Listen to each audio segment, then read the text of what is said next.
Hello and welcome to Keeping It Current, a podcast brought to you by Social Current, where we talk all things creator marketing for social impact. From top performing messaging campaigns to hot takes about the advocacy space, we're here for it all. We'll share our best tips and tricks for creator programs that really make a difference.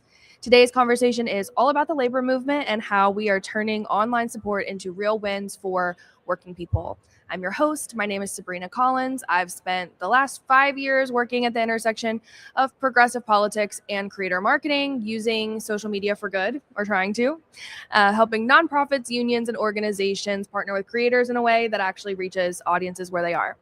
Over the last year, I've had the pleasure of working with Alicia, our guest today, Chief Communication Strategist at SEIU. We're going to dig into the role that content creators play in the union's work and how we engage creators in labor movement spaces. So, Alicia, thank you for joining us. Give the people a quick intro. Yeah, thank you so much for having me. So, I guess the best place to start is I've been at SEIU for about 11 years. I'm now stepping into a new role. I feel incredibly humbled, but excited and energized about it. So, as a chief communication strategist at SEIU, I'm now overseeing an integrated team of communicators and digital folks. We also have our creative team. So, this is graphic designers, our print shop. We've got video producers. So at the end of this, we're going to be a team of about 63 people. Oh, wow. Like that's a lot. That's a lot. But I still think it's really important to collaborate and work with folks, and our working with creators. I'm excited for what more we can do, because we definitely can do more. Absolutely. Sky's the limit. Well, thank you so much. For folks who might not be familiar, can you give a quick intro to SEIU and the work that the union does? Yeah, so SEIU, also known formally as the Service Employees International Union, is the second largest union in the United States, and we say we're about 2 million working folks across a variety of industries.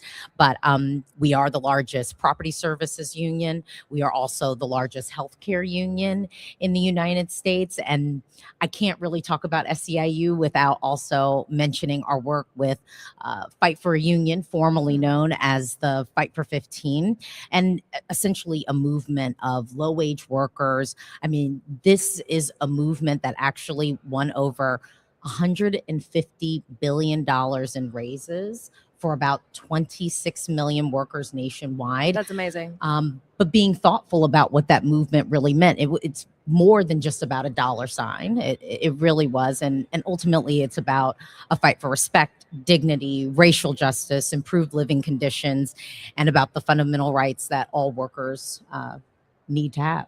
Amen. No, I love all of that. The union's mission is so fun to get to work on with you. I want to talk a little bit about, there's so many things to get into, but SEIU is a really early adopter of using creator strategy to reach working class people online. And so long before it became common industry standard, I know you've been championing creators. The union has been championing creators. So can you tell us a bit more about how that came to be at SEIU? Yeah, so the way that I've always looked at our influencer work is kind of three-pronged, but I'll start from maybe the beginning. I think at first it was a response to recognizing just what the ecosystem online was, and recognizing our position in that. So we like to see ourselves as an organization that truly is the voice of our members, and then also the voice of people who are not yet union workers. But if you see our channels, if you see some of the pieces, it's going to feel like a brand. It's going to feel like sort of a faceless entity. And recognizing that we have the opportunity to work with creators that do have faces, that do have trust, that do have these amazing audiences and communities. So I think for me, where I think the conversation started was probably that traditional way of looking at working with a creator. If you're used to working with a service to give you a billboard, if you're used to, buying ad space. So I think that's like where things started. Mm-hmm. And then from there, it was recognizing that the ecosystem of the internet, particularly if we're talking about the far right and extremists, the way that they were able to tap into culture and tap into voices online to build sort of this network where they're not leaving virality to chance. They are hardwiring it. They're saying, okay, if we're going to put this message out there, we know that this person's going to talk. So then the idea was, okay, how do we create a network? So I'd say that's like probably part two. And then also we represent 2 million workers. So how are we working with our members to make them influencers? How are we making sure that their voice is validated and amplified? So fast forward a little bit into like what our program is, I think now, I look at our influencer collaborations from the same lens that someone might think of, I would say relational organizing in the same way that we have like, worker conversations. And it's like, hey, we're doing this thing. Do you agree with us? Do you like that? And instead of just kind of keeping that conversation online, I'm always thinking about, okay, when are we having an action? Yes. When is there like a thing that we can do where they can meet us, they can connect with our workers? Because I think that content is going to be even better. We're still doing our member influencer program, the Unions for All Worker Network. You can follow their channel. And then, of course, we have our members creating content for our channel. And we're still thinking about how we bake in, and get intentional about virality instead of leaving it up to chance. But there's so much more we can do there.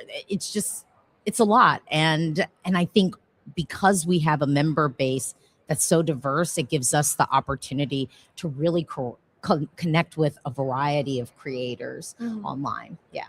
Yeah, absolutely. I got the chance to meet some of the digital leaders on the SEIU team yesterday, walking around the expo hall, and they're all so great to just hear from them about their experience and what it's been like working with the union to learn more and learn from one another about how to create better content that really showcases their lived experience. And those are such important stories. So that's great. I think there's so many things that I feel our program does well and is unique in the space.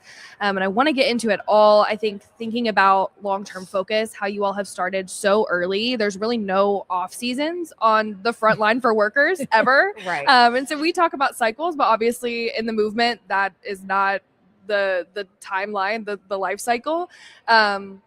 And bringing creators into the work the union's doing, as you said, on the ground. So we're not just farming virality. Of course, we want to reach people, but we also really want to drive folks to take action. And at the end of the day, the bottom line is material change for workers. And I think the union does that so well. Before we get into kind of the nitty gritty of the online to offline action piece, I want to talk a bit about a question that I get from a lot of organizations that I think I'm really curious to hear your answer to. Folks will ask, oh, well, should we work with politics and news creators, or should we work with a lifestyle creator? I think that's a bit of a false dichotomy. And I think that our program is really the theory of change there, is that so much of the work we do exists in the middle between politics and culture. There is no separation.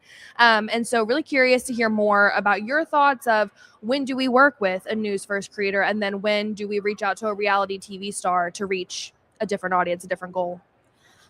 I mean, I think the first step that I always take, because the work that we do really is dependent upon where our workers are at, what the campaign is striving to sort of do. And I think of creators from an audience perspective. So not even necessarily from what their niche maybe is. I don't want to limit them to that. But I want to say, like, I think when I'm vetting a creator in my mind, the first thing I sort of do is not even really look at their content. I look at their comments. Oh, yeah. That's a gold mine. That's the place that I start. And I kind of go, oh, like this person's really built community. Yeah. And then I sort of maybe look at what their niche is. Okay, so are they a teacher? Are they an educator? Are they a foodie? Are they a chef? Like, are they a fashion girly? Like, what is then kind of the niche? And then thinking of the ways where there's a natural connection to the work. So yeah, I guess I probably didn't have a mindset of like either or, but I would also say, I think just me being someone who's come to this work. I mean, my major was broadcast journalism.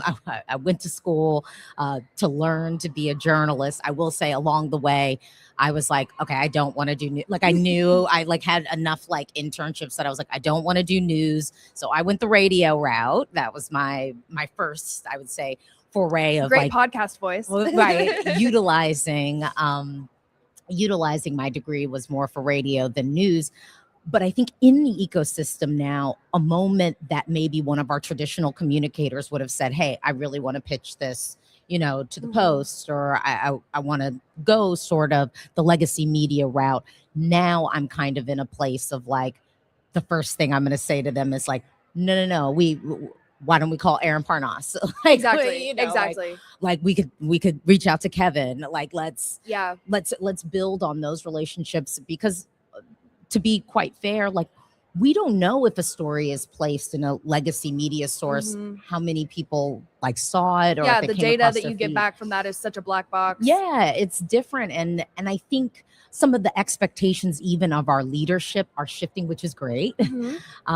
Where they're not even coming to us and saying, hey, we need, a front page story.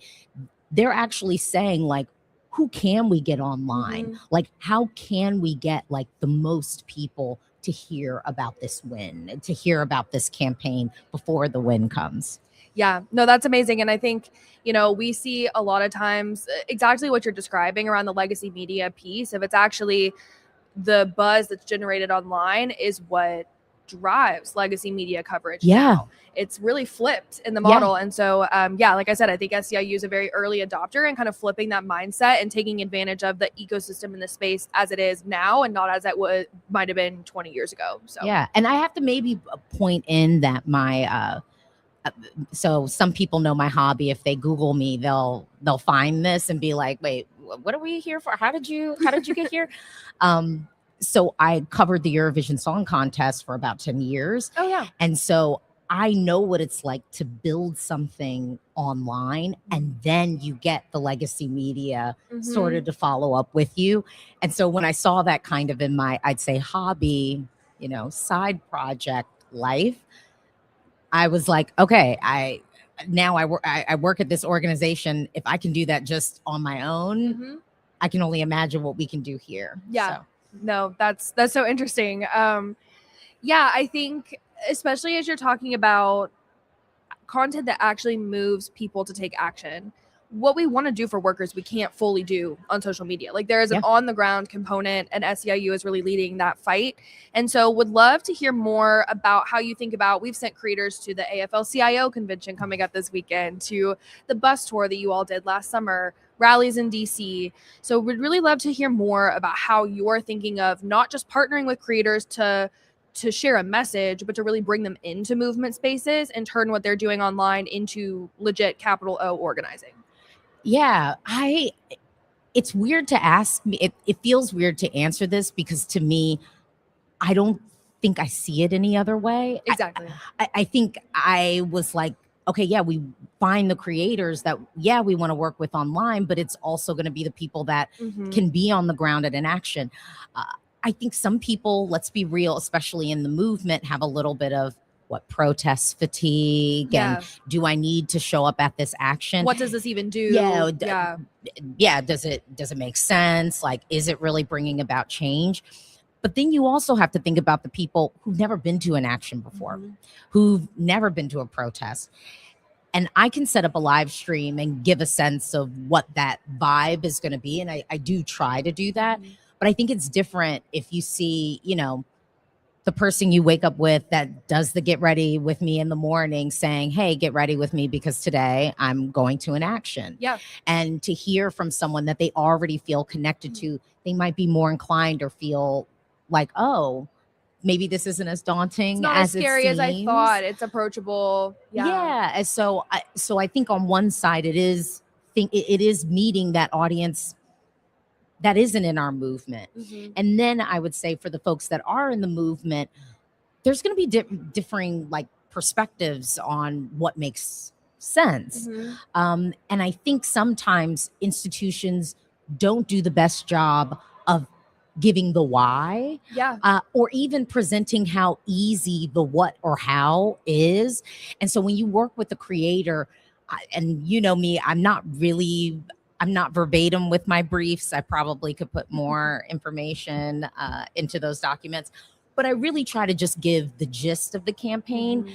And I want the creator to do the thing that they think is dope. And if that's showing up to an action and doing a trending dance, I want you to show up to the action and do a trending dance. We have an amazing, our international president, April Verrett. She everyone wants to interview her, and and I've seen the content. I see why. Yeah, everyone wants to interview her. She's amazing, but she will do a dance if we feel like that's going to be the best way to get the message out and tailor that content to that creator's niche. We want to do that. We don't want to put words in people's mouth. We want it to feel organic. We want it to feel natural, because at the end of the day, when I think of working people, those are whole people. They're not just workers. They have families, they have hobbies.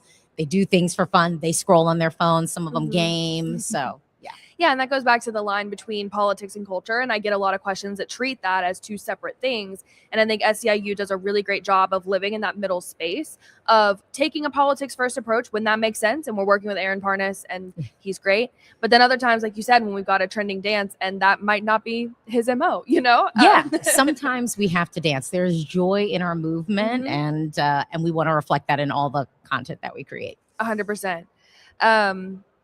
I love that so much. And back to the point that you were bringing up about workers, and that they are not just who they are at work. They have full lives, obviously, but the conditions at work, not making a living wage, not having benefits, those things affect every facet of their life. And so I want to talk about a part of our program that I think is really unique and something that I've not seen done in other parts of the movement, which is platforming low-wage workers to make user-generated content about their experience and help people understand what it's like working at McDonald's, making minimum wage, or what it's like, you know, doing rideshare or what have you for the Fight for a Union page. So would love to talk a little bit more about that and the mission behind that program, why you think it's so important, and kind of where we might take that from here. Who better than them? Who better than you? If we're trying to connect with low-wage workers, if we want to platform them, empower them, how do we effectively do that if we are not then connecting with them, finding them, empowering them, and passing them the microphone? Yeah. I think when we first came together, this was probably the most abstract assignment that I maybe gave y'all. And even at first it was like, so wait, what do you want them to do? I'm like, I want to pay them. I want to find them. There's tons of folks posting at their jobs. I want to find the fast food worker, the barista, the bartender who is having maybe a hard time making ends meet, who can speak to these issues in a really authentic and unique way, because that is their experience. And I would like to give them money to make content on our channels, because again, who better than you? Who better than them? Absolutely. And I think some of the things that we've noticed is, you know, obviously people are making organic content. They're clocking into their job. They're letting us in on what it's like to be working a double shift in food service. Been there, done that, not fun. And I think that people forget maybe never even knew what it's like to work in these service jobs, and what it really is like for workers in this day and age and this economy to make that work. And so it's been really cool to see those individuals kind of flourish from, you know, they're making content with a trending audio and their job, but then teaching them how to make impactful content that's reaching other workers and becomes organizing. And so I think that that's been a really cool kind of progression to see with some of our partners that we've been with the longest, and them finding their voice and place in the movement.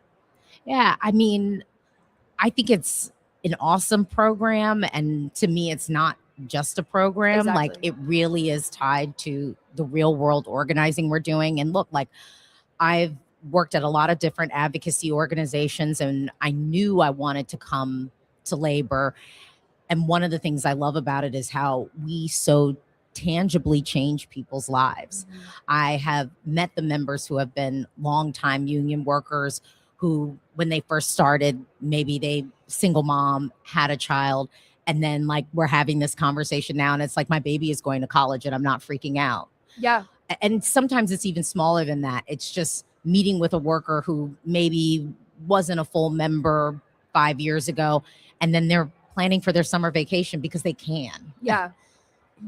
the material change in people's lives. Like that's the thing. We're not just trying to farm engagement. Like, of course we want people to connect with the content. We want it to reach folks and for them to engage, but at the end of the day, it's really about the change that we can implement. And I think that SEIU does such a good job.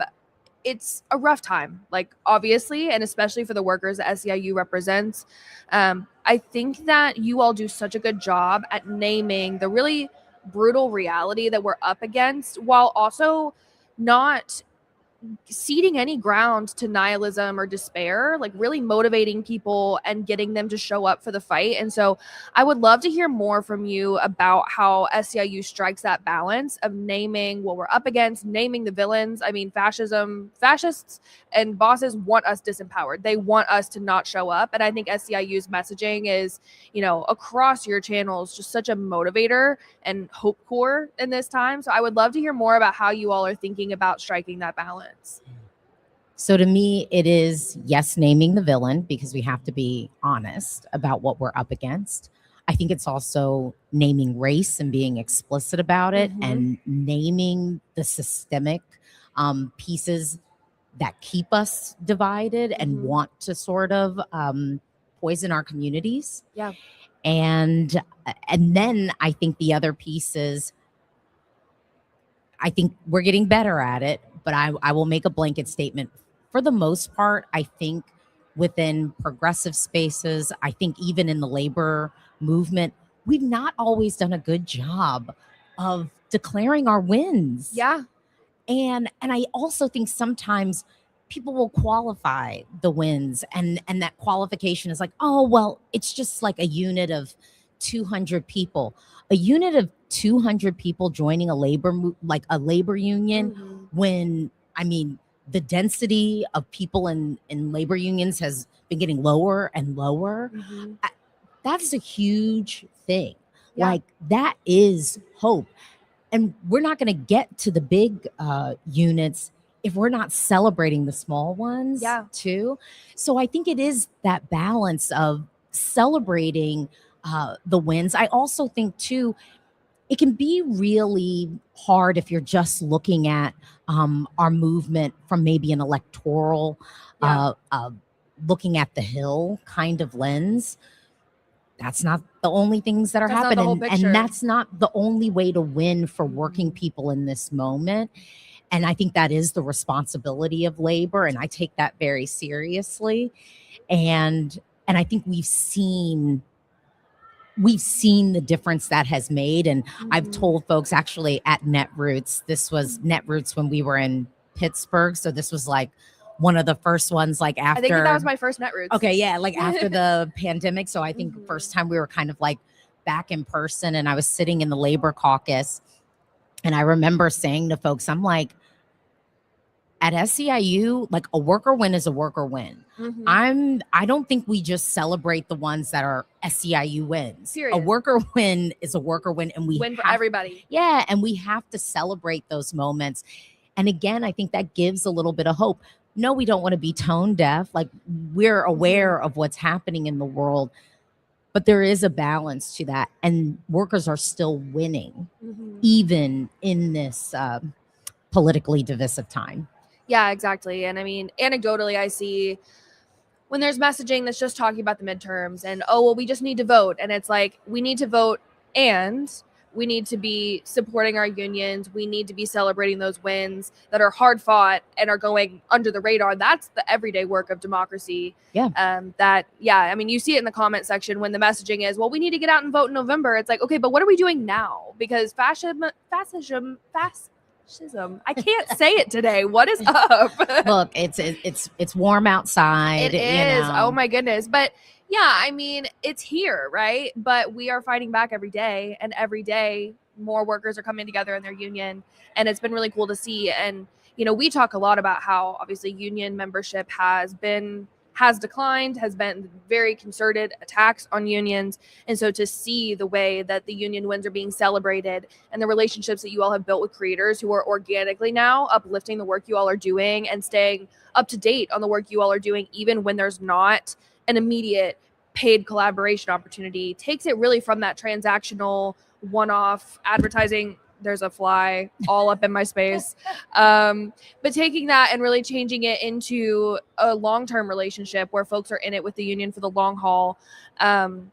I think one of the things we talk about a lot, and I know it can be debated, but whether or not creator work is organizing. And I think I would make the argument that when it's done right, it's more like relational organizing than it is advertising. Yeah. Because of that long-term relationship that we're building both with creators and their audiences and driving people to take real action. So we're not just talking about the work, but we're doing the work. We're telling people, hey, don't buy Starbucks until they pay their workers a living wage and stop union busting, delete the app. Like those are real tangible things beyond vanity metrics that we can achieve for the movement. And so I want to get your take on that. Creator work is organizing. I've heard every opinion.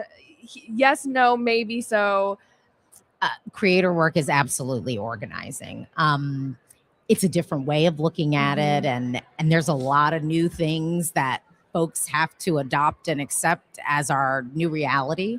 But it is absolutely organizing in the way that a door knocker connects with someone, in a way that a labor organizer is meeting someone at their job site. You're meeting people in an extremely intimate place.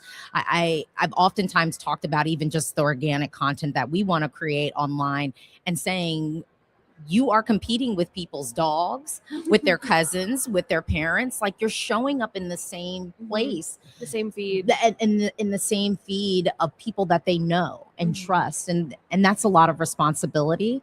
But I do think creators should know the power that they have. I think most do, and definitely organizing. Long answer for no reason. No, and that's why I wanted to ask you, because I mean, there's obviously a difference between making a TikTok and going on strike, right? And the union does both. And so really interested to get, your thoughts there. And it's all a part of the same ecosystem that's creating the conditions for change. It's a different way to think about getting the message out there. And like you said, it's like a digital door knock almost, and how we can work with creators who, like you said, they're competing with someone's new baby, someone's, reality TV drama. Like, how do we fit into that picture? And especially as audiences are more and more news avoidant, because look around, like that makes sense.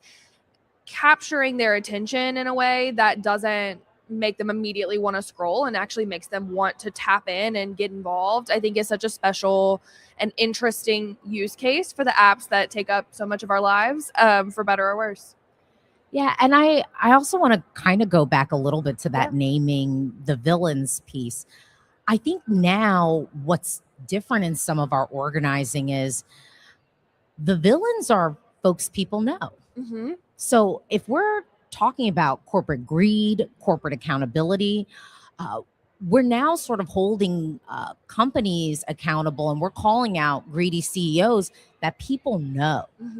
So it's different than when you're organizing and maybe it's all confusing because it's like a contractor company and really they're bought by this company, and it can get wonky, it can get confusing.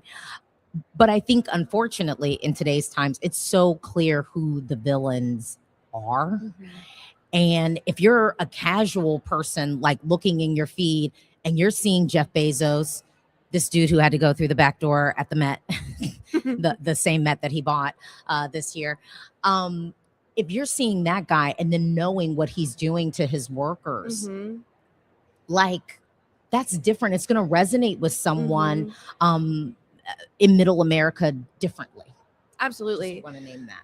Yeah, no. And I think about this a lot because I grew up in rural Kentucky, and there's a lot of anxiety around AI data centers and around development and around giant Amazon warehouses being put up on farmland. And so it was interesting. I was home a few weeks ago and at a very politically divided dinner table, and we could all agree watching the SpaceX rocket blow up. I'm like, how many children could we have fed with that money? Like how many?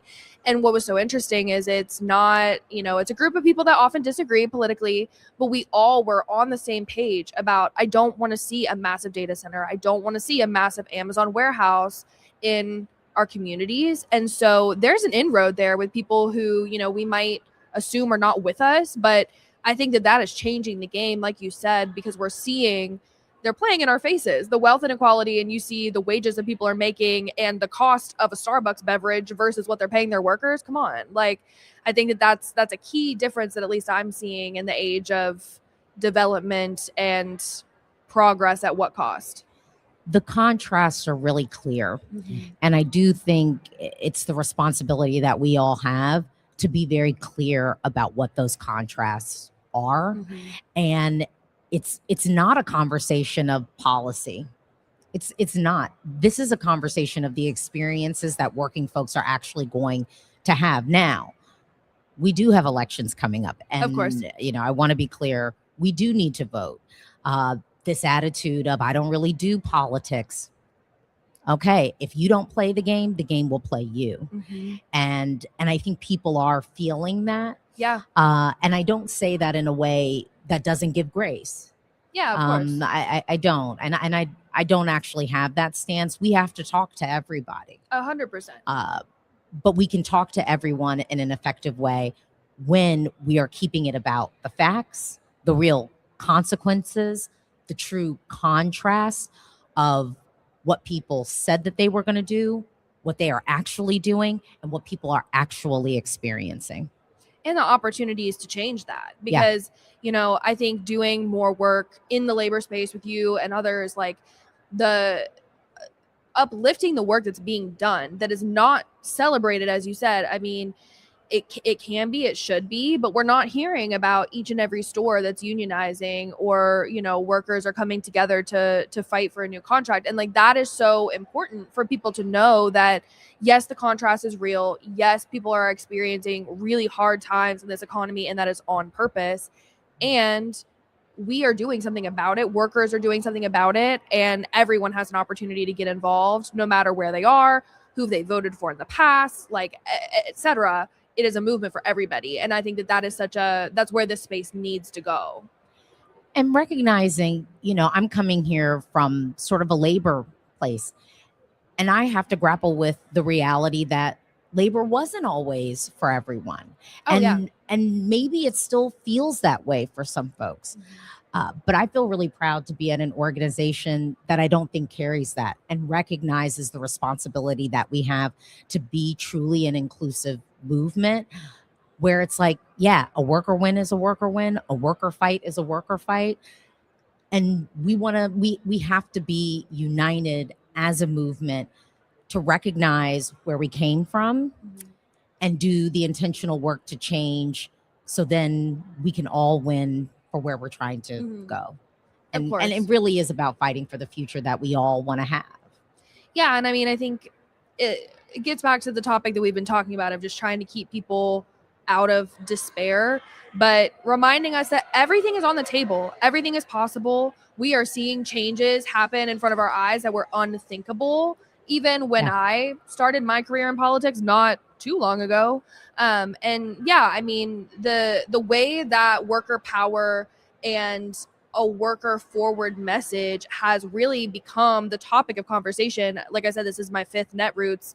I hear more about workers and fighting for the working class than I ever have before in this space. And that is such an encouragement that everything is on the table and we can reshape this wing of the party to be what it needs to be. And I think that is something that's giving me a lot of hope in times where it can be a bit hard in this space.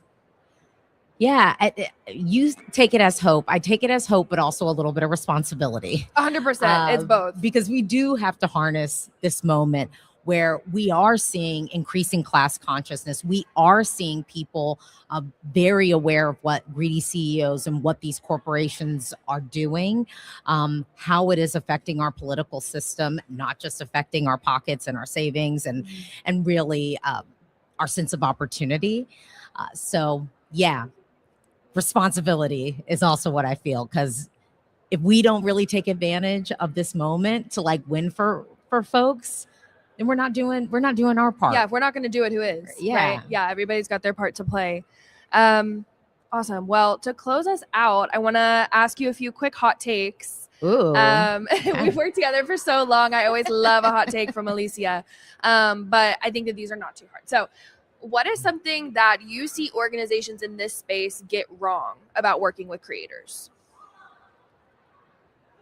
I think some organizations just going for the creator that has the most followers. I would agree with that. That is probably the biggest thing. I've had conversations with folks where I'm like, it's not really just about the followers, it's the audience, it's the access. So that's probably the biggest thing, where it's just you send folks a whole list and then they just pick out The biggest one. the ones with like the biggest audiences. And I would also note sometimes it's like, okay, you picked the ones with the biggest audience, and I told you that you do not have the biggest budget. So we could have been a little bit more realistic with this. Yeah. Yeah, that's always a fun conversation to have when you're talking to a new organization for the first time, and you're like, do you have any wish lists? Do you have anyone that's on your mind? And it's like 10 million followers right at the bat. And I'm like, oh, okay, let's crunch some numbers and see. But I totally agree. I mean, looking at, you mentioned the comment section, that's always a gold mine to see how folks are really organizing their community. And then, with the way algorithms work these days, follower count is hard fought. I understand why that's something that we look at. But really at Social Current, when we are looking at the top recommendations to make for the limited budgets that organizations in this space, again, hard fought, that they have, really looking at reach and engagement over everything else, and authentic engagement with their community, even if it is smaller, is 100 times more valuable than just shouting something from a bigger mountaintop. Yep. Absolutely. And then what would you say to an organization who is just starting to think about creator strategy on June 5th, 2026? We've got midterms coming up. We always say, the best time to invest is probably yesterday, but the second best time is today. So what would you say for somebody who's just getting started, having done this for years now? I would not be looking at the political calendar. I would be looking at the cultural calendar. I'm like, okay, the BET Awards are coming up. We've got World Cup. Like, what's something that your audience, I think, connects to culturally? There's America 250. That would be the opportunity I would probably look at to figure out how to like build a relationship with the creator. And then you start your narrative arc. So then, if the election is important to you, which it should be, then you can kind of transition into that message. So that would be my advice. No, 100% agree. And I think that that's been something really cool to work on together, is having that cultural calendar and then deciding what makes sense to engage on, because there's so much happening at all times. You can't possibly take every opportunity, but it's all there for us to build off of. And it gives you the opportunity to join an existing conversation. So if you're really trying to push through in an audience that maybe you haven't been able to crack through, say, you've got a small a small following on your own channels and whatnot, joining a conversation. I think even before the creator marketing influencer space was really a thing, and I was just working sort of focused on digital, that would always be my thing. We need to join the conversation that's already happening. We cannot just constantly get online talking about something totally unrelated. Imagine having a dinner party, everyone's sitting down and we're talking about the Summer House scandal. And then you want to start talking about like this wonky policy. It's like, okay, cute. But let's talk about how Amanda was a horrible friend to Sierra because she was. Like I think. And then we can maybe figure out like, yes, that policy was like a betrayal to accountability. Accountability, showing up for your people. Yeah, right. Absolutely. If you can do it naturally. Yes. If you can do it naturally. Don't force it. But yeah, I mean, I think that we get stuck in echo chambers and talking about, the same policies, the same politicians. And like, that is not where the majority of America is. I'm always keeping an eye on the Pew research as it comes out about where people are getting their news and news avoidant audiences. It makes a lot of sense, but it's harder to get people's attention because they want to check out. They know what's going on is bad. Yeah. And they're watching Summer House. They're watching Love Island. Like, that is how we can capture their attention. And through thoughtful partnership with creators who are already having those conversations with their audiences, I think is such a creative way. Could I hop in too? Of course. I also want to name, though, what you just did when you were talking about the stuff that people care about. You mentioned a lot of reality shows. One thing that I do think some folks, and this goes to my larger point, about how people are shifting like their views even around greedy CEOs and sort of corporate accountability. We do have a shifting perspective, I think, on celebrity. This is a topic for another day. Another episode. Yeah, a topic for another day. But there is a shifting on, I think, American fascination with celebrity. The fact that TMZ was like, okay, we're going to come and bring it down to DC, I think is a little bit of a tangible hallmark of that, because right now, like, do we really care about like an actor or singer getting divorced? Like, is that really in the zeitgeist, or are we talking about what's happening on the Hill? I do think there is a shift. So I want to be fair. Yeah, of course. That there is a little bit of a shift, but it could also be argued that we brought reality TV to the White House. So yeah, there's that. Reality TV star is squatting in the White House right now. Right, That is true. There's that is true. Awesome. Well, thank you so much for joining us. I have to say, SEIU was genuinely a dream client of mine when I started working in this space 5 years ago. I had a list. And you know me, that's true. Yes, I had a list. And SEIU was at the top of it, of work I really wanted to get the opportunity to do. And so it's been really full circle and cool to help you shape this work and to be a small part of it. And so thank you for taking the time to sit down with me today. Thank you for the work that you do. I've watched you champion creators in these spaces. And so big props to you for that. I know it's very appreciated. The creators we work with adore the SEIU. I had so many conversations yesterday. They were like, oh my goodness, who from the SEIU is here? I want to see Alicia. And I'm like, tomorrow, I promise. And so thank you for taking the time to sit down, for the work that you're doing with creators. It's really, really appreciated. No, thank you. And thank y'all for your work. I think that you all, as a firm, as a business, really are thoughtful about how you do this work. And I do think you approach it differently from some of your counterparts. And it's been a joy to work with y'all. Well, thank you so much. I really appreciate that. If any of this episode has made you think differently about your own organization's creator work or lack thereof, and you want to chat further, you can find me on LinkedIn. If you're at Netroots, you can find us at booth 406 and get in touch on socialcurrent.co. That's current with an A.co. And then if you're at Netroots, do not forget to check out Alicia's presentation, her training today, Press Go Live, a beginner's guide to live streaming for organizers, today at 1:30. I love going live. Let's go live. Thank you guys. We'll see you next time.